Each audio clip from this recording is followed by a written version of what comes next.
How to delete multiple stickers at once on WhatsApp.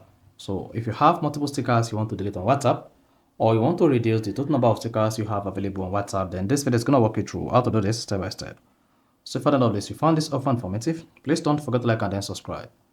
Now, to delete multiple stickers at once on WhatsApp, all you just need to do is go ahead and open the WhatsApp app, then open any chat on your iPhone, click on the message icon just like this, then click on your sticker icon. Now, once you click on your sticker icon, you have access to various stickers on the sticker page. Then press and hold the sticker you want to delete. If you go ahead and click on remove, this is going to remove the sticker. However, to delete multiple stickers at once, click on this pencil icon here. Then go ahead and check the sticker you want to delete. See that?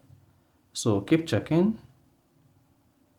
Then once you've deleted all the stickers you want to delete, go ahead and click on the trash icon just opposite where you see the total number of stickers you selected. Then choose spot that says remove this total number of stickers, then tap remove. Once you click on the remove button, that will delete the stickers you selected. So that is basically how to delete multiple stickers at once on WhatsApp. If you found this offer informative, please don't forget to like and then subscribe.